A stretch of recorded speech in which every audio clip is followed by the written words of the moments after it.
প্রিয় দর্শক, আপনাদের স্বাগত ইস্পাহানি মির্জাপুর জিরো আওয়ারে। বৈশাখী টেলিভিশনের সমসাময়িক বিষয়ভিত্তিক আলোচনার নিয়মিত আয়োজন ইস্পাহানি মির্জাপুর জিরো আওয়ার। টেলিভিশনের পর্দার পাশাপাশি বৈশাখী টিভির ফেসবুক পেজ এবং ইউটিউবে অনুষ্ঠানটি দেখবার আয়োজন রয়েছে। প্রতিদিনের মতো আজও কথা হবে নির্ধারিত একটি বিষয়ে। আজকের আলোচনার বিষয় কোটা নিয়ে রায়, সহিংসতা ও জননিরাপত্তা। কথা বলার জন্য স্টুডিওতে উপস্থিত রয়েছেন রাজনৈতিক ও নিরাপত্তা বিশ্লেষক মেজর জেনারেল অবসরপ্রাপ্ত মোহাম্মদ আলী শিকদার। আজকের অতিথির সঙ্গে কথা হবে নির্ধারিত প্রসঙ্গে, তবে তার আগে এক নজর দেখে নিচ্ছি বৈশাখী সংবাদের শিরোনাম। মেধায় 93% নিয়োগ হবে সরকারি চাকরিতে, মেধাবীদের মধ্যে 7% বিভিন্ন কোটার অগ্রাধিকার পাবে, সর্বোচ্চ আদালতের রায়। রায়ে শিক্ষার্থীদের কোটা সংস্কারের দাবি পূরণ হয়েছে, মঙ্গলবার প্রজ্ঞাপন হবে। পরিস্থিতি স্বাভাবিক হলে শিক্ষা প্রতিষ্ঠান খুলবে সরকারের। দেশের চলমান পরিস্থিতি ও প্রয়োজনীয় পদক্ষেপ নিয়ে প্রধানমন্ত্রী শেখ হাসিনার সাথে সেনা, বিমান ও নৌবাহিনী প্রধান গণভবনে বৈঠক করেছেন। কারফিউ ও সাধারণ ছুটিতে দেশ জুড়ে আজ অনেকটা শান্ত পরিবেশ। 2 ঘন্টা শিথিলের পর বিকেল 5টায় আবার কারফিউ শুরু হয়েছে। এবং প্রিপেড মিটার ব্যবহারী বিদ্যুৎ গ্রাহকরা ভোগান্তিতে, কার্ড রিচার্জ করতে জরুরি সেবা কেন্দ্র করেছে ডেসকো, ডিপিডিসি ও আরইবি।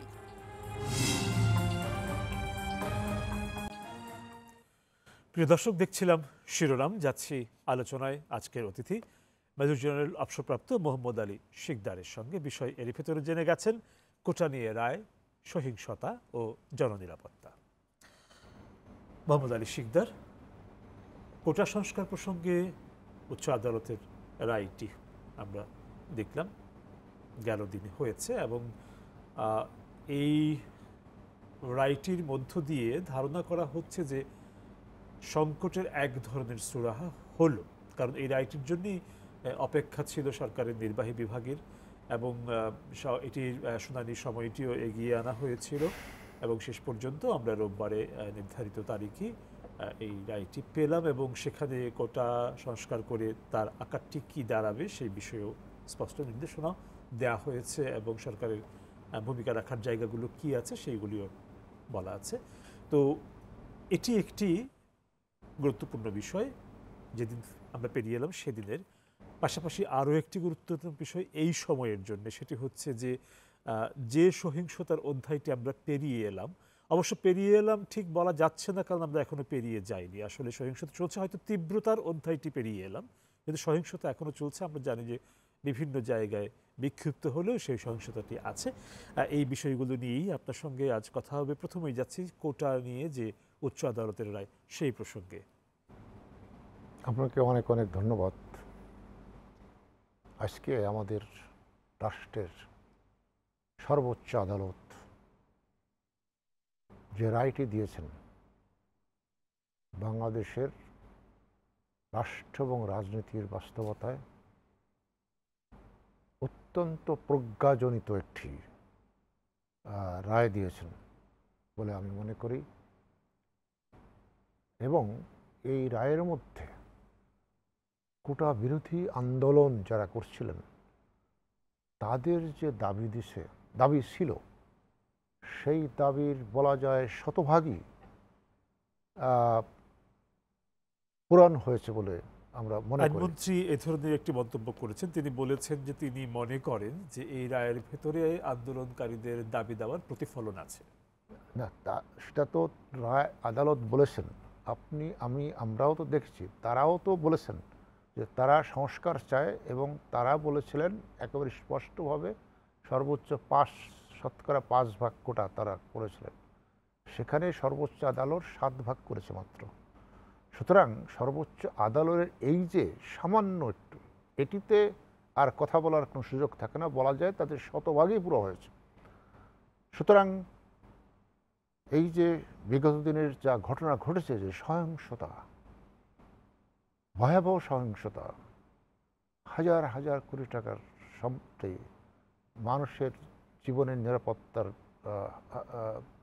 হানিতার যে ঘটনা, হতাহতের ঘটনা, এটি বাংলাদেশের 53 বছর স্বাধীনতা আসে আমরা এটা প্রত্যাশা করিনি।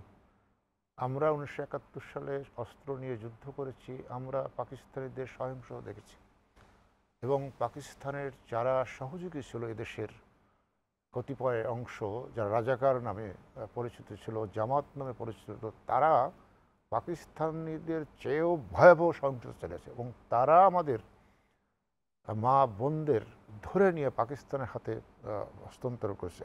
আমরা ভেবেছিলাম যে সেখান থেকে বাংলাদেশ মুক্ত হয়ে গেল, কিন্তু আজকে এই সহিংসতা যে ঘটনা ঘটলো এটি একেবারেই মানে অগ্রহণযোগ্য।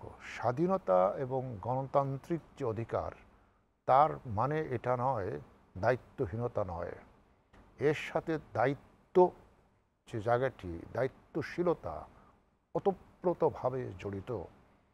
আজকে যে রায়টি হলো, আমরা শুনেছি আপনাদের মিডিয়ার মাধ্যমে যে যারা কোটা বিরোধী আন্দোলন করছেন তারা রায়কে স্বাগত জানিয়েছে বলে আমরা মিডিয়ার মাধ্যমে শুনেছি। যদি সেটি ঠিক হয়ে থাকে তাহলে যেহেতু তাদের মৌলিক যে দাবি ছিল সেই জায়গাটায় শতভাগ পূরণ হয়েছে এবং এই তাদের যে আন্দোলনকে আমি সরাসরি তাদেরকে দায়ী না করলেও বলবো যে তাদের উপর ভর করে বা তাদের উপর আসর করে নিশ্চয়ই তাকে তো আর রাজনীতি বলা যায় না, শক্তি বলা যায় না। এই যে যারা ধ্বংস চলেছে, রাষ্ট্র সম্পদ ধ্বংস করেছে, তারা অপশক্তি এবং কথা বললে অতুক্তি হবে না, তারা রাষ্ট্রের শত্রু। সুতরাং এই যে বাস্তবতা, সেই বাস্তবতার জায়গা থেকে আমার প্রত্যাশা ছিল যে এই যারা ছাত্র যারা আন্দোলন করছেন তারা অত্যন্ত মেধাবী, তাদের রাষ্ট্রের এই যে জটিল যে ব্যবস্থা, এইটার যা ঘটনা ঘটলো সেই থেকে তারা যদি আজকে আরেকটি ঘোষণা দিতেন আমাদের সমস্ত কর্মসূচি প্রত্যাহার করা হলো, আগামীকাল থেকে সব কিছু স্বাভাবিক চলবে, তাহলে তাদের বুদ্ধিমত্তা, তাদের দায়িত্বশীলতা এবং দেশ এবং মানুষের প্রতি তাদের যে ভালোবাসা, দরদ, সেটির আরও বহিঃপ্রকাশ ঘটত বলে আমি মনে করি। আর যে বিষয়টি হলো যে ঘটনাগুলো ঘটে গেছে সেটা তো আমরা ফেরত পাবো না, কিন্তু এই ঘটনা যে বাংলাদেশে একেবারে এই প্রথম ঘটেছে তা নয়। এবং আমি মনে করি এই যে ছাত্র আন্দোলন তারা প্রথম দিকে যে ইস্যু নিয়ে করেছিল, যে কথাগুলো বলেছে, তার প্রতি জনসাধারণের বলা যায় যে বড় ধরনের একটা সহানুভূতি এবং সমর্থন ছিল। আমি মুক্তিযোদ্ধা হিসাবে, আমরা সেক্টর কমান্ডার্স ফোরাম করি, মুক্তিযোদ্ধা এবং মুক্তিযুদ্ধের সন্তানদের অভিভাবক হিসাবে আমরা কাজ করে থাকি। আমরাও কিন্তু এই আন্দোলনটি যখন শুরু হয় তখন আনুষ্ঠানিক বিবৃতি দিয়ে বলেছিলাম যে তারা যে কথাটি বলেছে সংস্কার চাই, আমরা বলেছি যে এটা যৌক্তিক সংস্কার হওয়া উচিত। তাহলে তাদের সাথে কোনো দ্বান্দ্বিক অবস্থান কিন্তু ছিল না এবং সরকারও কিন্তু 2018 সালে যে সম্পূর্ণ বাতিল করেছে সেই রায়টি যখন হাইকোর্ট থেকে অবৈধ করলো, সরকারও কিন্তু তাদের অবস্থানকে টিকিয়ে রাখার জন্য, অর্থাৎ বাতিল আদেশ বৈধ এটিকে টিকিয়ে রাখার জন্য সঙ্গে সঙ্গে আপিল করলেন। তাহলে সেখানে কিন্তু আমরা দ্বান্দ্বিক অবস্থা দেখি না। সুতরাং তারপরেও আমি বলবো আন্দোলন তারা করতে পারেন, যে কেউ, গণতান্ত্রিক অধিকার রয়েছে, আন্দোলন করতে পারেন, কিন্তু এই আন্দোলন করতে চেয়ে আমাদের এই মেধাবী ছাত্রদের তাদের একটা বিষয় তাদের মনে রাখা উচিত ছিল যে বাংলাদেশের যে রাষ্ট্র এবং রাজনীতি অত্যন্ত কলুষিত হয়ে গেছে, নানা কঠিন ভিত্তিতে রাষ্ট্র এবং রাজনীতি আক্রান্ত। বিগত দিনের ইতিহাস যদি আপনি এক এক করে দেখেন সেটা সবই পাবেন। এই দেশে, স্বাধীন দেশে, পৃথিবীর বোধহয় দ্বিতীয় কোনো উদাহরণ আপনি পাবেন না, আমি পাইনি, বহু খুঁজেছি, যে রাজনৈতিক আন্দোলনের নামে সেই দেশের জাতীয় পতাকা পুড়িয়ে দেওয়া হয়। 2013 সালের 28 ফেব্রুয়ারি, আপনি মিডিয়ার লোক, আপনি বলবো, আপনি যদি চান এটা খুঁজে দেখবেন, 28 ফেব্রুয়ারির বিকালে দেলোয়ার হোসেন সাঈদীর যে মামলাটি রায় হওয়ার পরে জামাত শিবির সারা দেশে যে তাণ্ডব চালিয়েছিল সেই তাণ্ডবের সাথে জাতীয় পতাকা পুড়িয়ে গেছে, তারা শহীদ মিনার ভেঙেছে, তারা ঘুমন্ত পুলিশের উপর গাইবান্ধায় পুলিশ তারা আক্রমণ করে 4-5 জন পুলিশকে হত্যা করেছে। পুলিশের গুলিতে ছাত্র শিবিরেরও তখন কয়েকজন নিহত হয়েছে। এই উদাহরণটি কিন্তু আমাদের সামনে রয়েছে। একই সাথে আমাদের মূল স্রোতের যে রাজনৈতিক দলগুলো আছে তাদের ভিতরে যে কলুষিত রাজনীতি, কঠিন ব্যাধি যে ঢুকে গেছে, সেটা কিন্তু আমরা লক্ষ্য করেছি। আমার জায়গা থেকে যদি বলি, আপনার মতামত ভিন্ন থাকতে পারে। 2013 সালে 5ই মে বাংলাদেশের হেফাজত নামের একটি অপশক্তি যে 13 দফা দাবি দিয়েছিল, তারা বলেছিল মেয়েদের ক্লাস 4-এর উপরে পড়ার কোনো দরকার নেই, এদেশে শরিয়া আইন হতে হবে, ছেলে মেয়েরা একসঙ্গে লেখাপড়া করতে পারবে না, আফগানিস্তানের মতো স্টাইল। সেই অপশক্তি যখন ভাঙচুর, বাইতুল মোকাররমে আগুন দিয়ে কোরআন শরীফ পুড়িয়ে দিল, হাউস বিল্ডিং আগুন দিয়ে গাছ পর্যন্ত উপড়িয়ে ফেললো, আমরা কি দেখলাম? আমাদের মূল স্রোতের যে রাজনৈতিক দলগুলো আছে, তখন যারা বিরোধী দলে ছিল, এখনও আছে, সবাই আপনি চিত্র দেখেন, হেফাজতের এই মঞ্চে এই ঘটনা দেখার পরও দাঁড়িয়ে বলল যে আপনারা যা করেছেন সবার সব কিছুতে আমরা আসি, আগামীকাল থেকে আরও আমরা আপনাদের সাথে থাকবো। এই একটা চিত্র। আবার এটাও দেখলাম, আমাকে একটু এটাও দেখলাম যে এই অপশক্তির সাথে আবার রাজনীতির অপর যে মূল স্রোতের যে রাজনীতি রয়েছে, যারা মুক্তিযুদ্ধের পক্ষ শক্তি বলে দাবি করে, তারা এদের সাথে আপোষ করেছেন। সুতরাং এই যে রাজনৈতিক চিত্র, রাজনীতির এইগুলো হলো কলুষিত রাজনীতির চিত্র, ব্যাধিতে আক্রান্ত রাজনীতির চিত্র। এটি আমাদের এই মেধাবী ছাত্রদের মনে রাখা উচিত ছিল যে আমরা এই আন্দোলনে যাচ্ছি। আমরা তাদের জায়গা থেকে তাদের যদি মনে করে থাকে যারা মহৎ, তাহলে তাদের মনে রাখা উচিত এই যে কলুষিত রাজনীতি, এই যে অপশক্তির রাজনীতি, এটি যেন তাদের এই রাজনীতি, তাদের এই আন্দোলনকে কলুষিত না করতে পারে। এই তাদের আন্দোলনের উপর ভর করে, তাদের আন্দোলনকে আসর করে, তাদের এই যে অপশক্তির রাজনীতি, ধ্বংসাত্মের রাজনীতি, এই রাজনীতি যেন তারা কোনো এই অঘটন ঘটাতে না পারে, সেটা তাদের সচেতন থাকা উচিত ছিল। সেটা তারা থেকে কেন থাকে নেই, সেটা কিন্তু বহিঃপ্রকাশ ঘটেছে। তারা কিন্তু সহিংসতার পরবর্তীতে তারা কিন্তু এটি স্পষ্ট করেছে, তারা আনুষ্ঠানিকভাবে বলেছে যে এই সহিংসতা না, শোনেন, তারা বলেছেন, আপনি শুনছেন, আমি সমর্থন করি না। এটা কিন্তু একটা আবার মানে পলিটিক্যাল একটা রাজনীতি সমর্থন করেন না, তাহলে তারা বলছেন যে তারা সমর্থন করেন না, তারা জড়িত না। না, তারা বলছেন জড়িত না, সমর্থন করেন না, এর দায় তারা নেবেনও না, এগুলো তাহলে তারা একই সঙ্গে রাষ্ট্রের 6-7 হাজার কোটি টাকার সঙ্গে তারা বলা উচিত ছিল তাদের মেধাবী জায়গা থেকে যে যারা এটা করেছে তারা দেশের শত্রু, রাষ্ট্রের শত্রু, রাজনীতির শত্রু। এই শত্রুদের চিহ্নিত করা উচিত এবং এদের বিরুদ্ধে রাষ্ট্রপক্ষের কাছে তারা আরেকটা দাবি যোগ করা উচিত ছিল তাদের অন্যদের। রাষ্ট্রের কাছে, সরকারের কাছে আমার দাবি যে এর সঠিক তদন্ত হবে এবং এই কাণ্ড যারা ঘটিয়েছে তাদের দৃষ্টান্তমূলক শাস্তি দেওয়ার জন্য জনসমক্ষে উপস্থিত করতে হবে এবং এর বিচার বিভাগ তদন্ত যেন জনসমক্ষে সেটি করতে হবে। তারা কিন্তু এই সবগুলো বলেছে, কিন্তু তারা বলে নাই যে আমরা এই ঘটনার নিন্দা জানাই, এই ঘটনার আমরা নিন্দা জানাই, এই কথা বলেন নাই। তারা সমর্থন করেন না, আমরা এটার সঙ্গে নাই, আমরা এটা করি নেই, এটা বলেন। আপনি মনে আছে আমি যে কথা একটু আগে বললাম, যে ঘটনা বললাম, এই ঘটনা কিন্তু এখন তাদের কাছে আপনারা জিজ্ঞেস করেন, আপনি 28 তারিখ 2013 সালের বিকেলবেলা রাত্রের যে টেলিভিশনের খবরগুলো হয়েছিল সেই খবরগুলো আপনি দেখবেন, সময় টেলিভিশন থেকে অন্য টেলিভিশন দেখবেন, সেইটা আমি নিজে দেখেছি জাতীয় পতাকা পোড়ানো হয়েছে। তাদের কাছে জিজ্ঞেস করেন, তারা বলবে আমরা এটা করিনি। আপনি এই দেশে তো এই রাজনীতি, এই দেশে তো এটাও আমরা দেখেছি, একেবারে মন্ত্রী হয়ে গাড়িতে পতাকা তুলিয়ে বলেছে দেশে কোনো মুক্তিযুদ্ধ হয়নি। আলী মুজাহিদ 2006 সালে স্পষ্টভাবে বলেছে, তারপরে তার মন্ত্রিত্ব থেকেছে, মন্ত্রিত্ব যায়নি। এটাও তো বাস্তবতা আমরা দেখেছি, এই ঘটনা ঘটেছে। এটা তো বাংলাদেশের মানুষ প্রত্যাশা করে না, কিন্তু তারপরে ঘটেছে এবং ঘটে চলেছে, বহল তো বিদেশটা চলছে। এই যে কলুষিত এবং কঠিন আক্রান্ত রাজনীতি, আমাদের মেধাবী ছাত্রছাত্রীদেরকে আমরা মেধাবী বলতে চাই, তাদের প্রতি এই আমি বললাম যে আমাদের জায়গা থেকে, আমাদের মুক্তিযুদ্ধের জায়গা তাদের এই যৌক্তিক দাবির প্রতি কিন্তু আমরা সমর্থন দিয়েছিলাম, যৌক্তিক সংস্কার হওয়া যেত। কিন্তু তারা কেন এই বিষয়গুলো বিবেচনায় নিলেন না এবং আজকেও যখন তাদের সমস্ত বলা যায় মৌলিক দাবি সম্পূর্ণভাবে পুরো হলো, তারপরে তারা আজকে কেন এই ঘোষণাটা দিচ্ছেন না যে আমরা সমস্ত আমাদের কর্মসূচি প্রত্যাখ্যান করলাম, বাকি যে বিষয়গুলো আছে। শোনা যাচ্ছে যে তার কর্মসূচি মানে এই যে শেটডাউনের যে কর্মসূচি সেটি তারা প্রত্যাহার করতে যাচ্ছেন, এটি শোনা যাচ্ছে। এটা কি তারা ঘোষণা দিয়েছেন? যদি করে দিয়ে থাকে আমি বলবো যে সাধুবাদ জানাই, যেহেতু আমার কানে আসে নাই, আমি জানি না, সেজন্য আমি কথাটা বললাম। যদি এসে থাকে অবশ্যই সেটা সাধুবাদ জানাবো এবং ধন্যবাদ জানাবো যে তাদের সেই ইন্টেলিজেন্স, যাদেরকে আমরা মনে করি তারা মেধাবী, সেই মেধা পরিচয় তারা দিতে সক্ষম হয়েছে। সেটা অবশ্যই বলবো। এই রায়টির ভেতর দিয়ে আপনার কি মনে হয় যে সংকট সমাধানের দরজাটি শেষ পর্যন্ত খুলে গেল? দরজা খুলে গেছে, এখন দরজা দিয়ে আপনি যাবেন কি যাবেন না সেটা তো আপনার বিষয়। সেই জায়গাটা কিন্তু আমরা এখনো সন্দিহান এই কারণে যে কথাগুলো আমি ইতিমধ্যে বললাম, এই সব বিষয়গুলো তো এর সাথে জড়িত আছে।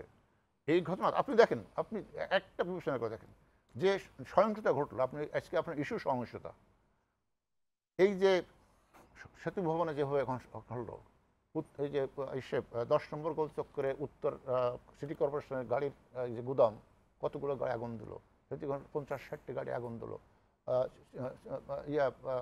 নরসিংদীতে জেলখানা আক্রমণ করে সেখানে অস্ত্র লুট করে নিল। এটা কি সমস্ত এটা কি কোনো পক্ষে সব পক্ষের মানে সমস্ত কিছুর ঊর্ধ্বে উঠে নিন্দা করা উচিত না? নরসিংদীতে যখন হামলা হয়েছে তখন শুধু সাধারণ কয়েদি নয়, 826 জনের মতন কয়েদি সেখান থেকে পালিয়ে গেছে। এর ভেতরে 9 জন দণ্ডপ্রাপ্ত জঙ্গিও আছেন। যে আপনি বলেন কারা জড়িত হয়েছে এখানে, সেই জায়গা থেকে এই বিষয়গুলো আমি এখনো উত্থাপন করছি। তাহলে তারা এইটা সব দেখে শোনার পরে তারা এটাকে কঠোরভাবে, আমরা প্রত্যাশা করেছি আমাদের কাছে, তাদের নিন্দা করা উচিত, কঠোরভাবে এটার বিরুদ্ধে তাদের অবস্থান নেওয়া উচিত যে আমরা এটার বিরুদ্ধে আজকে থেকে মাঠে নামবো যদি তারা কেউ এই কাজ করে। সুতরাং সেই জায়গাটি তো আমাদের প্রত্যাশাটা কিন্তু এখনো পূরণ হয়নি, সেই জায়গাটা কিন্তু অস্পষ্ট রয়ে গেল। সুতরাং আমরা মানে মনে করি তারপরেও যা ঘটেছে, আমরা মনে করি যে আপনি যেটা বললেন সেটা যদি হয় তাহলে প্রত্যাহার করা হবে। তারপরে যদি, যেটি একটু আগে আপনি বললেন অনুষ্ঠানের আগে, যে বিভিন্ন জায়গায় চোরাগোপ্তা হামলা টামলা ইত্যাদি খবর পাওয়া যাচ্ছে, তাহলে কারা? তার মানে কি এই অপশক্তি দেশকে একটা গৃহযুদ্ধের দিকে ঠেলে দেওয়ার চেষ্টা করছে। এটা একটা ভয়াবহ অশনি সংকেত। সুতরাং আপনি যারা আন্দোলনকারীদের বক্তব্যে কিন্তু এই বিষয়টি খুব পরিষ্কার, তারা কিন্তু এটি বলতে মানে তারা যা বলেছেন তাতে আন্দোলনটি তাদের হাতছাড়া হয়ে গেছে বা অন্য কেউ আন্দোলনটার ভেতরে প্রবেশ করেছে, এটা কিন্তু তারা বলেছে না, হাতছাড়া হয়ে যাচ্ছে। তাহলে তারা যখন দেখছে যে এরকম একটা ভয়াবহ দিকে যাচ্ছে, রাষ্ট্রকে, তাদের কথাই আমি ধরে নিলাম যে রাষ্ট্রকে কোনো একটা পক্ষ অপশক্তি তাদের হাতছাড়া হয়ে সেটা গৃহযুদ্ধের দিকে ঠেলে দিচ্ছে, তাহলে তাদের তো দায়িত্ব আছে। এটা আমি একটু বলবেন, স্বাধীনতা গণতন্ত্রহীনতা মানে দায়িত্বহীনতা নয়। দায়িত্বশীল জায়গা থেকে তারা তো এখানে স্পষ্ট ভাষায় এই বিষয়ে নিন্দা করতে পারতো, এই ভাষায় তাদের নিন্দা করতে পারতো। এটাকে বরঞ্চ তারা বলতে ঠিক আছে, আমরা যেমন দাবি আদায় করেছি আন্দোলন করে, আমরা এই অপশক্তির বিরুদ্ধে দাঁড়াবো যাতে রাষ্ট্রের ক্ষতি না করতে পারে। তারা তো আমাদের তরুণ প্রজন্ম, তাদের জন্য আমরা দেশ স্বাধীন করেছি, তাদের উজ্জ্বল ভবিষ্যতের জন্য আমরা যুদ্ধ করেছি। আমার মাঠে আমার সহযোদ্ধা জীবন দিয়েছে পাকিস্তানি বাংকারের উপর গ্রেনেড নিয়ে ঝাঁপিয়ে পড়ে, সেই যে মারা গেল সে তো ফেরত আসেনি, তার তো সেই আর ফেরত পাওয়া যাবে না। কাদের জন্য করেছি আমরা? এই নতুন প্রজন্মের উজ্জ্বল ভবিষ্যতের জন্য। তাহলে আজকে বাংলাদেশে যখন এই সমস্ত ঘটনা, তারা তো দেখেছে যে ঘটনাগুলো আমি বললাম, আমি রিপিট করতে চাই না, এটা কি বাংলাদেশের রাজনীতির হতে পারে? এবং এই সহিংসতার প্রেক্ষিতে আপনার সঙ্গে একটু মানে বিস্তারিত আলোচনার আগ্রহ আছে। তার ভেতরে প্রথমটি হচ্ছে যে তীব্রতা আমরা দেখেছি গেল কয়েকদিন ধরে, আপনার কি মনে হচ্ছে না যে আমরা এখন যে পরিস্থিতিতে আছি সেটি সেই তীব্রতার তুলনায় যথেষ্ট কি বলবো কম সংশয়াপন্ন অবস্থায় অনেকটাই নিয়ন্ত্রণের মধ্যে আসছে? আমরা এই ভাষায় বলি যে অনেকটাই নিয়ন্ত্রণের মধ্যে আসছে। এবং দু একটা ঘটনার কথা আমরা একটু আগে অনুষ্ঠান শুরু হওয়ার আগেও শুনছিলাম আপনার কাছ থেকে, যে কোথায় কোথায় রাজধানীতে কয়েকটা জায়গায় আছে এবং রাজধানীর বাইরেও কয়েকটা আছে। আপনি খেয়াল করে দেখবেন যে গোটা দেশে কিন্তু এখন নয়, ধরা যাক নারায়ণগঞ্জে, তারপরে গাজীপুরে, তারপরে ধরেন সাভারে, নরসিংদীতে, এরকম কিছু জায়গা, একদম গোটা বাংলাদেশ জুড়েই যে একটা সহিংসতার আবহাওয়া এখন তা না, এই কয়েকটি জায়গায় আছে। সুতরাং আমরা মনে করছি এটা নিয়ন্ত্রণের মধ্যে, প্রায় নিয়ন্ত্রণের মধ্যে আসছে। এবং আমরা প্রত্যাশা করছি আমাদের ছাত্র সমাজের শুভবুদ্ধির উদয় হবে, আমরা বিশ্বাস করি তাদের কাছে সেই অনেক প্রত্যাশা আমাদের, তাদের উজ্জ্বল ভবিষ্যৎ আমরা কামনা করি। এই বিষয়গুলো তারা আমলে নেবেন এবং এই বিষয়টাকে ইস্যু করে এই যে যারা এখন দেশকে গৃহযুদ্ধের দিকে ঠেলে দেওয়ার চেষ্টা করছে, তারা যেন আর সেই তাদের অপচেষ্টায় সফল না হয়, তাদের পক্ষ থেকে সেই ধরনের তারা বার্তা দিবেন, সেই ধরনের কথা বলবেন, সেই ধরনের অবস্থান তারা নেবেন, এটাই পশ্চিম। কারণ দেশ আমার আপনার সবার, এই দেশের ভবিষ্যৎ দেখেন আজকে বাংলাদেশের গর্ব কিন্তু মেট্রো রেল, অবধারিতভাবে বাংলাদেশের গর্ব। এই গর্বের উপর তারা এই আঘাত করলো, তার মানে কি? মুক্তিযুদ্ধ আমাদের সর্বশ্রেষ্ঠ গর্ব, এটা কেউ অস্বীকার করতে পারবেন? না, তাহলে প্রশ্নই নেই। তাহলে আপনি বলেন, মন্ত্রী হয়ে যখন বলেন যে এদেশে কোনো মুক্তিযুদ্ধ হয়নি, তার মানে কি? মুক্তিযুদ্ধ বলতে কিছু থাকে না, মুক্তিযোদ্ধা বলতে কিছু থাকে না। সেটা কিন্তু এখনো বিরাজমান। মানে এখনো বলতে ওই চিন্তার জায়গাটা ওই বলছেন। চিন্তা বলছেন, আচ্ছা, বা হ্যাঁ, তাদের জায়গাটা ওই হ্যাঁ, চিন্তা না, যারা এটা করেছে তারা তো এখনো বাংলাদেশের রাজনীতিতে আছে। আচ্ছা। আমি তো নাম বলেছি মন্ত্রীর, কারণ এটা তো সবাই জানে, আপনি টেলিভিশন খুলে দেখেন, সবাই জানে। সুতরাং এটা বলতে কোনো অসুবিধা নেই। এটা হতে পারে, পৃথিবীতে এই কোনো উদাহরণ আছে? এই সহিংসতা সম্পর্কে বা মানে সহিংসতা সম্পর্কে বলতে আমি বোঝাতে চাচ্ছি যে এই সহিংসতায় কাদের সম্পৃক্ততা থাকতে পারে সেই বিষয়টা একটু আপনার সঙ্গে আলোচনা হবে, এবং আলোচনা হবে সহিংসতার অন্যান্য আরও কিছু বিষয়ে। একটা বিরতির সময় হয়ে গেছে, তারপরে ফিরছি আবার আপনার কাছে। প্রিয় দর্শক, ইস্পাহানি মির্জাপুর জিরাওয়ারে সময় হলো একটা বিরতির। ফিরবো অল্প সময়ের ভেতর, আশা করি সঙ্গেই থাকছেন।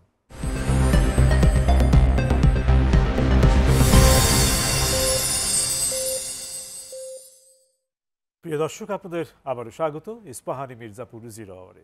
ধন্যবাদ বিরতির সময়টুকু আমাদের সঙ্গে থাকার জন্য। ফিরছি আলোচনায় আজকের অতিথি মেজর জেনারেল অবসরপ্রাপ্ত মোহাম্মদ আলী শিকদারের সঙ্গে। বিরতির আগে বলে গিয়েছিলাম যে ফিরে এসে যে প্রসঙ্গে কথা বলবো সেটি হচ্ছে যে এই যে সহিংসতা হয়ে গেল কয়েকদিনের, তুমুল সহিংসতা, কোনো সন্দেহ নেই।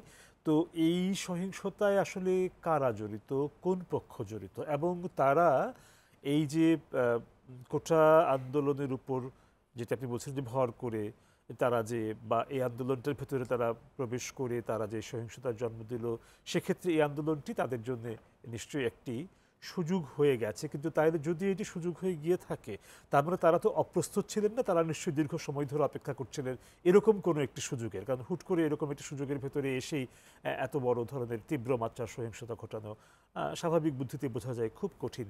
নাকি আসলে এটি একটি সাময়িক আকস্মিক একটি ঘটে যাওয়া বড় ধরনের সহিংসতা? একটু আপনার কাছ থেকে শুনবো। ধরেন, এই যে ঘটনা ঘটায় কত লোক জড়িত হতে পারে আপনি হিসাব করেন। আপনার কাছ সারা থেকে দেশে বলতে চাইছি। হ্যাঁ, কত জায়গায় ঘটেছে, সমন্বিতভাবে হয়েছে। তাহলে এই কাজটি পরিকল্পনা ছাড়া তো হয়নি, এত সমন্বয় হচ্ছে, এই লোকযোগকে জড়ো করতে হয়েছে। তারপরে এখানে অর্থের ব্যবস্থা করতে হয়েছে। এরকম তো আমরা বিগত সময় দেখেছি যে দলীয় যদি কেউ থাকে, অপরাজনীতি যারা করেন তার সাথে অর্থের বিনিময়ে সন্ত্রাসীদের আনা হয়, সেই সন্ত্রাসীদের কাজে লাগানো হয়। তাহলে অর্থের জোগাড়, এই সমন্বয়, এই অর্গানাইজেশন, এই সব কিছু করতে কিন্তু একটা পরিকল্পনা করতে হয়েছে। এবং এটি করতে হলে কিন্তু এই সহজে যারা সত্যিকার অর্থে নিয়মতান্ত্রিক কনভেনশনাল রাজনীতি করেন, মানে জনগণদল যারাকে বলা হয় জনগণদল, সেই সমস্ত দলের পক্ষে করা খুব কঠিন কাজ। যে সমস্ত দল আপনার ক্যাডার ভিত্তিক রাজনীতি করে, অর্থাৎ আমার দলের মনে করেন আমার প্রধান, তো সারা দেশে আমার শাখা প্রশাখা সংগঠন আছে, তো আমি শুধু এখানে মানে আর্মির মতো, আমি তো আর্মিতে ছিলাম, যে একটা হুকুম দেব যে এখনই সব এইটা শুরু করো, একসঙ্গে সব জায়গায় শুরু হয়ে যাবে। তারা প্রশ্ন করবে না যে এটা ভালো মন্দ, কি ক্ষতি, পারবো কি পারবো না, এটা হবে না। যখন এটা হুকুম হবে সবাই শুরু করে দেবে। এই চেন অফ কমান্ড, এই ধরনের ক্যাডার ভিত্তিক, এই ধরনের কমান্ড ভিত্তিক রাজনীতি যারা করেন তাদের পক্ষে এটি করা সম্ভব বলে আমার কাছে মনে হয়। কিন্তু যেহেতু আমাদের কাছে এই ঘটনা, আমি পূর্বের ঘটনা তো বলেছি কারা করেছে সেটা আমি উল্লেখ করেছি, কোন রাজনৈতিক দল, এই ঘটনা যেহেতু আমার কাছে বা আপনার কাছে বা আমরা এখনও পত্রপত্রিকায় কারা সুনির্দিষ্ট হয়ে জড়িত সেই তথ্যপত্র বা প্রমাণ আমাদের কাছে নেই। সুতরাং এই ঘটনায় একেবারে কারা জড়িত সেই আমরা সুনির্দিষ্টভাবে এভিডেন্স সহকারে কিন্তু এখনো বলতে পারছি না। কিন্তু আমি যেটা বলি সেটা হলো যে বিচ্ছিন্নভাবে অনেক ঘটনা, ইতিহাসের লিগেসি, বিগত দিন যে ঘটনা ঘটে তার সূত্র ধরে আমরা বর্তমানের ঘটনাকে বিচার বিশ্লেষণ করবার চেষ্টা করি।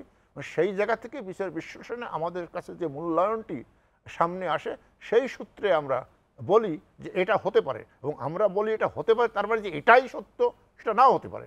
আমাদের অনুমানটা ভুল সরকারের হতে পক্ষ পারে। থেকে বলা হচ্ছে যে বিএনপি জামাত এর সঙ্গে জড়িত, এটি সরকারের পক্ষ থেকে, মন্ত্রীদের পক্ষ থেকে বলা হচ্ছে। এখন সেটা সরকারের যেটা বলছে এটা মানুষ সাধারণত রাজনৈতিক বক্তব্য ধারণা নিতে পারে, যেটা সরকারের একটা অভ্যাস যে যা কিছু ঘটুক বিএনপি জামাত তারা এটা তাদের পুরো দোষ চাপানো, এরকম কিন্তু মানুষ কথা বলেন এবং এই কথার পিছনে কিন্তু ভিত্তিও আছে।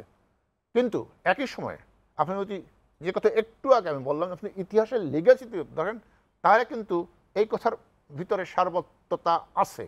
কিভাবে আছে, যে কথা আপনাকে আগে বলেছি, আপনার দৃশ্যে মনে আছে, আমি আবার একটু উল্লেখ করি। 2013 সালের 28 ফেব্রুয়ারিতে যখন জামাত এই কাণ্ড ঘটালো, যেটা আমি বলেছি, এই ঘটনার পরে সঙ্গে সঙ্গে পরের দিন 1 তারিখে মার্চ মাসে 2013 সালের বিএনপির শীর্ষ নেতৃত্ব থেকে বলা হলো যে তোমরা জামাত শিবিরের লোককে পুলিশ গুলি করে পাখির মতো মেরে ফেলেছে, তোমরা সবাই জামাত শিবিরের সাথে যোগ দাও, নেমে যাও। এবং তারপরে যে নামলো সব জামাত শিবির, কিন্তু বিএনপি এক হয়ে নেমেছিল। এবং আপনার মনে আছে চাঁপাইনবাবগঞ্জের কানসার্টের বিদ্যুৎ কেন্দ্রে আক্রমণ করে সেটা সমস্ত পুড়িয়ে দেওয়া হয়েছিল এবং সেখানে একজন কর্তব্যরত ইঞ্জিনিয়ারকে একেবারে পুড়িয়ে মারা হয়েছিল on the spot, open the page, এবং আপনার মনে থাকার কথা। তো সেটা কিন্তু এই ঘটনা পূর্বের ঘটনা বলছি আমি, এই ঘটনার সাথে বিএনপি না জামাত জড়িত আমি বলছি, সেটা কিন্তু আমার কাছে প্রমাণ নাই, আমি পূর্বের ঘটনা বলছি, আপনি দেখেন এটা। তারপরে হেফাজতের কথাটা আমি বলেছি, হেফাজতে সবাই জামাত, জাতীয় পার্টি, সব পার্টি তাদের মঞ্চে উঠে ঘোষণা দিয়েছে। সুতরাং এই যে ধ্বংসযজ্ঞ রাজনীতি, সহিংসতার রাজনীতি, সেই রাজনীতির সাথে আমাদের এই মূল স্রোতের রাজনীতি, এবং বিএনপিকে অবশ্যই আমরা মূল স্রোতের রাজনীতি মনে করি, সেই রাজনীতি তাদের যে বিগত দিনের যে লিগেসি এবং ইতিহাস, সেই ইতিহাস নিয়ে তাদেরকে কিন্তু প্রমাণ করা উচিত, তাদের কথাবার্তার মাধ্যমে, অবস্থানের মাধ্যমে তারা সহিংসতার সঙ্গে নেই, কিন্তু তারা কিন্তু সেই জায়গাটা রক্ষা করতে পারছে বলে আমার কাছে মনে হয়নি। বাংলাদেশ টেলিভিশনের মতন একটি ভবনকে পুড়িয়ে দেওয়া, বা দুর্যোগ ব্যবস্থাপনা অধিদপ্তরের ভবন পুড়িয়ে দেওয়া, সেতু ভবন পুড়িয়ে দেওয়া, বা আপনার এই যে টোল প্লাজা পুড়িয়ে দেওয়া, এর ভেতরে বার্তা কি, বা বিশেষ মানে একদম আমাদের মানে আমরা হয়তো বুঝতে পারছি না, কিন্তু আপনারা যারা বিশ্লেষক, আপনারা কি মনে করছেন যে বিশেষ কোনো বার্তা এর ভেতরে আছে? না, বার্তা শুধুই একটি না, শুধুই করে তো এটা হয় না। আমি সাধারণ মানুষ তো এটা করেনি, সুসংগঠিত সংঘবদ্ধ দল এটা করেছে, এটা তো সাধারণ মানুষ যে স্বতঃস্ফূর্তভাবে এটা হয় না। সুতরাং সংঘবদ্ধ দল যারা করেছে তাদের নিশ্চয়ই একটা এম লক্ষ্য আছে। তাহলে আমরা কি এম লক্ষ্য তারা তো বলে নেই, এখন আমরা তো সেটা তাদের লক্ষ্য এম তো আমাদের জানা নেই। কিন্তু আমরা যখন বিগত দিনের ঘটনা দেখে, এই ঘটনা দেখে আমরা তখন যেটা একটু আগে আপনাকে বললাম যে আমরা বিচার বিশ্লেষণ করে আমাদের ধারণা হয় যে এরকম হয়েছে, সেই ধারণা সবসময় সত্য হয় না, সেটাও আমি বলে নিচ্ছি। সুতরাং সেই জায়গায় আমার তো স্পষ্ট মনে হয় যে তারা যারা 71 সালে যারা এই বাংলাদেশকে স্বাধীনতার বিরুদ্ধে কাজ করেছে, এই বাংলাদেশকে তারা এখনও মেনে নেয়নি। এবং 2006 সালে এসে যখন সেই দলের মন্ত্রী বলেন যে দেশে মুক্তিযুদ্ধ হয় নাই, তার মানে সেটার প্রাসঙ্গিকতা, অর্থাৎ তারা যে বাংলাদেশকে মেনে নেয়নি সেইটা কিন্তু এখনও আমাদের কাছে মনে হয় যে বলবৎ। তা না হলে রাষ্ট্রের এত বড় ক্ষতি, আপনি আপনার প্রতিপক্ষ রাজনৈতিক দলের প্রতি সংক্ষুব্ধ হতেই পারেন, এবং তারা যে সবসময় উচিত কথা বলে, যৌক্তিক কথা বলে তাও না, তারা যে সবসময় দায়িত্বশীল কথা বলে তাও নয়, দায়িত্বহীনতার পরিচয় তারাও দিচ্ছেন বিভিন্ন জায়গায়। কিন্তু তার মানে এই নয় যে আপনি সেই ব্যক্তির উপর ক্ষুব্ধ হয়ে আপনি সহিংসতা নিয়ে আপনি রাষ্ট্রের সম্পত্তি ধ্বংস করবেন। এই রাষ্ট্র সম্পত্তি তো কোনো মন্ত্রীর নয়, এই রাষ্ট্র সম্পত্তি কোনো আওয়ামী লীগের দলের লোকের নয়, এই রাষ্ট্রের সম্পত্তি আপনার আমার সবার হাজার কোটি টাকা দিয়ে এই রাষ্ট্র সম্পত্তি করা হয়েছে।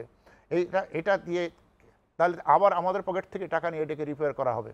এই সংঘাত সংঘর্ষ তো হয় না, সব কিছুর একটা রেড লাইন আছে। মানে এই প্রশ্নটা কিন্তু সাধারণ মানুষের ভেতরে উঠছে, আচ্ছা এই এলিভেটেড এক্সপ্রেসওয়ে টোল প্লাজাটি কেন পুড়িয়ে দিল, আচ্ছা এই মেট্রো রেল স্টেশনটি কেন পুড়িয়ে হলো, এই প্রশ্ন। তার মানে হলো যে তার মানে যেটা আপনি একটাকে আমি একটু আগে বলেছি যে এই বাংলাদেশের গর্বের করার মতো যা কিছু আছে তার উপরেই যারা আঘাত করে তারাই এটা করেছে।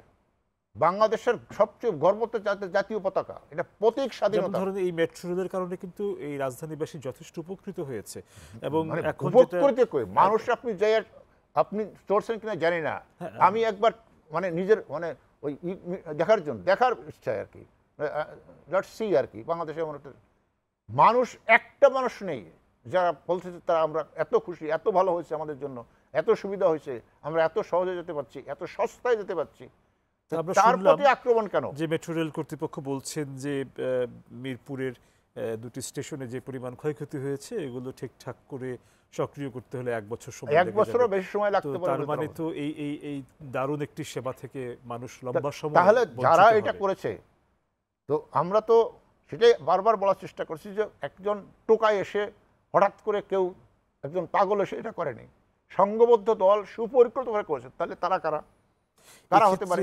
বাংলাদেশের গর্বকে যারা করে, এক্ষেত্রে- দেখেন যারা বাংলাদেশের সর্বশ্রেষ্ঠ গর্ব কি, বাংলাদেশের সর্বশ্রেষ্ঠ গর্ব মুক্তিযুদ্ধ, সর্বশ্রেষ্ঠ গর্ব, অদ্বিতীয় সর্বশ্রেষ্ঠ গর্ব, সেই মুক্তিযুদ্ধকে যারা কালিমা লেপন করেছেন পতাকা পুড়িয়ে, শহীদ ব্যানারকে ভেঙ্গে, তাদের তো সন্দেহের ঊর্ধ্বে রাখা যায় না। এমন প্রশ্ন কিন্তু উঠেছে, যদিও ওই প্রশ্নের বলে আমি বিরতিতে যাব, ফিরে এসে আপনার কাছ থেকে সেটা উত্তর শুনবো, যে প্রশ্ন উঠেছে যে শুধুই কি ব্যাপারটি দেশের ভেতরের নাকি বাইরেরও কোনো শক্তির সংযোগ থাকতে পারে, কোনো রাষ্ট্রের সম্পর্ক থাকতে পারে, এই প্রশ্নগুলিও কিন্তু উঠছে।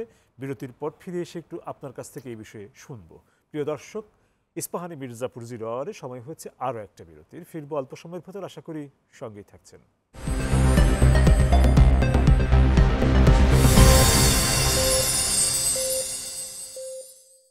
প্রিয় দর্শক, আপনাদের আবারও স্বাগত ইস্পাহানি মির্জাপুর জিরো আওয়ারে। ধন্যবাদ বিরতির সময়টুকু আমাদের সঙ্গে থাকার জন্য। ফিরছি আলোচনায়। মোহাম্মদ আলী শিকদার, আমরা বিরতিতে যাওয়ার আগে বলে গিয়েছিলাম ফিরে এসে কি শুনবো আপনার কাছে। প্রসঙ্গটা একটু আবার বলে দিচ্ছি, সেটা হচ্ছে যে এই যে সমসাময়িক যে অরাজকতা, সহিংসতা, এটি কি আসলে দেশের অভ্যন্তরের কোনো গোষ্ঠী বা শক্তিরই কাজ, নাকি এর সঙ্গে আসলে কোনো বহির্শক্তির সংযোগ থাকতে পারে, এরকম প্রশ্ন তৈরি হয়েছে। মানুষ এই ব্যাপারটা নিয়েও ভাবছে, তারা একটু এই ব্যাপারটা নিয়ে বুঝতেও চায়। আপনি আমাদেরকে এই বিষয়ে কিছু বলবেন কিনা? আমি এই বিষয়টা অবশ্যই একটু গুরুত্বপূর্ণ, এটি বিষয়ে আমি একটু আলোকপাত করব, আমার অ্যানালাইসিসটা আপনাদের তুলে ধরবো। তার আগে আরেকটি কথা আমাদের এই তরুণ প্রজন্মের জন্য, সেটা হলো যে তাদের নিশ্চয়ই জানা উচিত, তারা ইতিহাস জানা উচিত। আমারও মনে আছে, আপনারা মনে আছে, 2012 সালে মিশরের হোসনি মোবারক সরকারের যখন পতন আন্দোলনটি শুরু হয়, তখন কিন্তু উদার বামপন্থী সমাজ, রাজনৈতিক দলগুলো এবং ছাত্র সমাজ এই আন্দোলনটি শুরু করে আন্দোলনটাকে একটি বেগবান অবস্থায় নিয়ে আসছিল।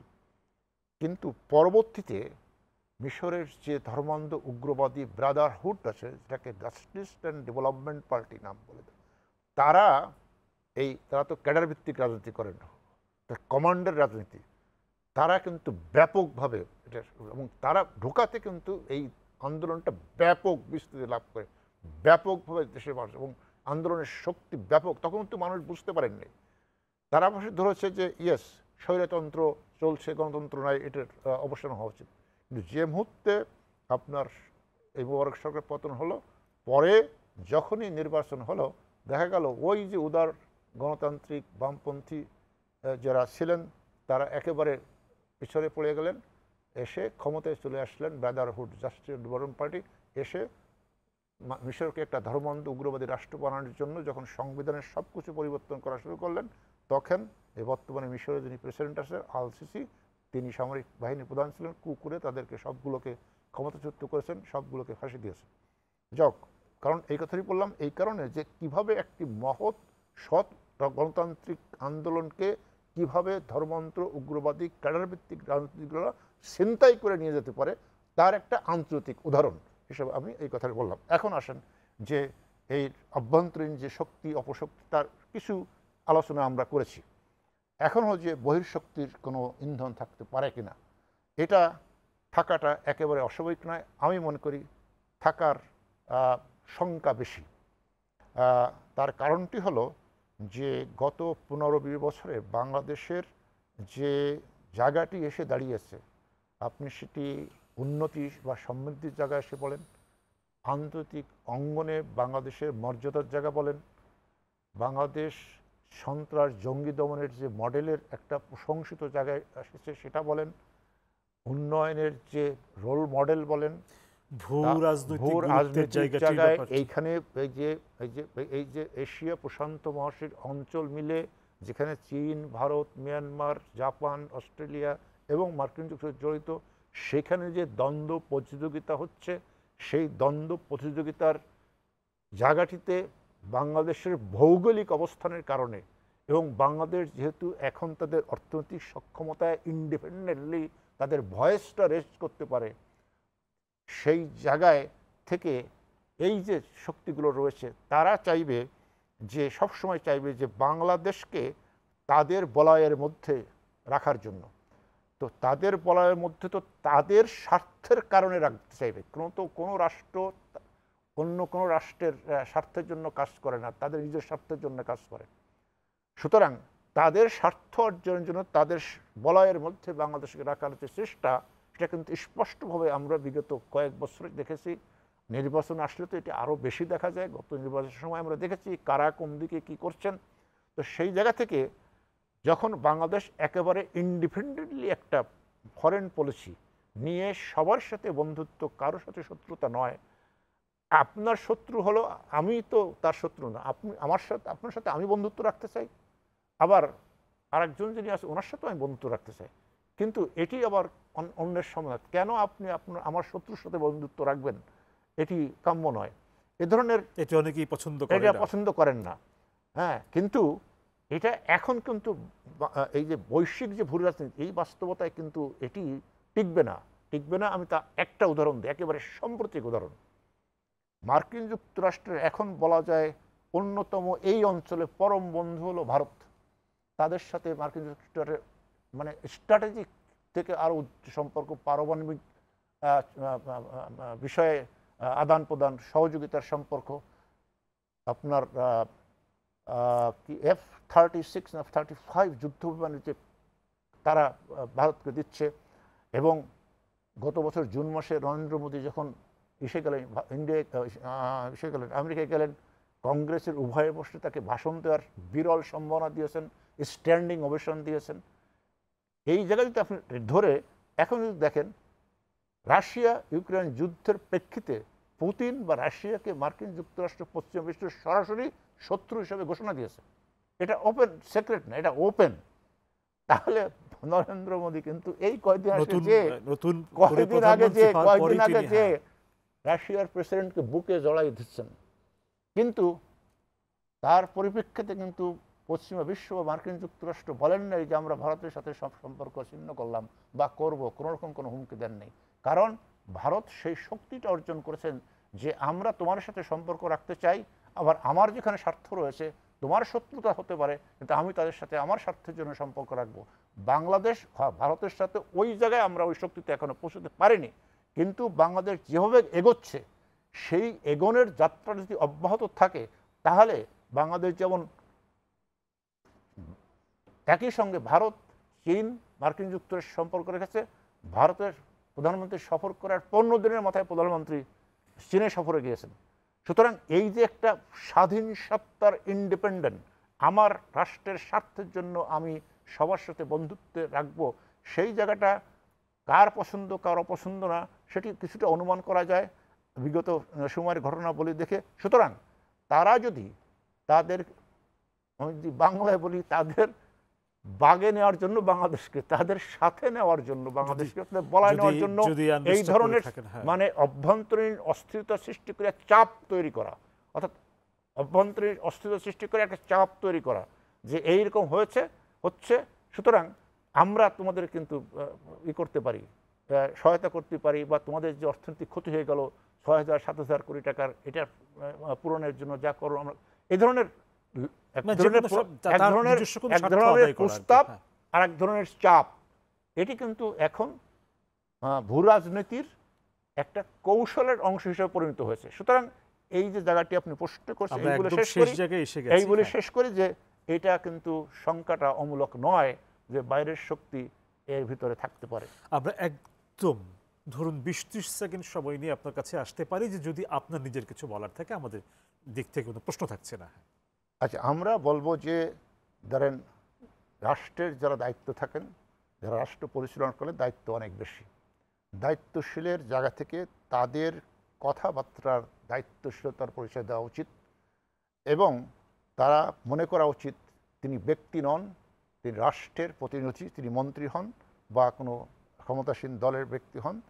তাদের কথাবার্তাটা যথেষ্ট পরিপক্কতার দূরদৃষ্টির পরিচয় দেওয়া উচিত, যাতে সেই কথাটার উপর ভিত্তি করে যে দেশে অপশক্তি যারা রয়েছে তারা যেন ক্যাপিটালাইজ করে, অর্থাৎ তাদেরকে পুঁজি করে ভিন্নভাবে মানুষের কাছে উপস্থাপন করে সেটাকে পুঁজি করে রাষ্ট্রের বিরুদ্ধে যেন তারা কোনো অপতৎপরতা না চালাতে পারে, সেই বিষয়টি তাদের স্মরণে রাখা উচিত বলে আমি মনে করি। ধন্যবাদ আপনাকে আজকের এই আলোচনায় অংশ নেওয়ার জন্য। প্রিয় দর্শক, ধন্যবাদ আপনাদেরকেও দীর্ঘ সময় আমাদের এই আলোচনায় সঙ্গে থাকার জন্য। কাল আবারও দেখা হবে ইস্পাহানি মির্জাপুর 0 হাওয়ারে, কথা হবে অন্য কোনো বিষয়ে। সে পর্যন্ত সবাই ভালো থাকুন, সুস্থ থাকুন, শুভরাত্রি।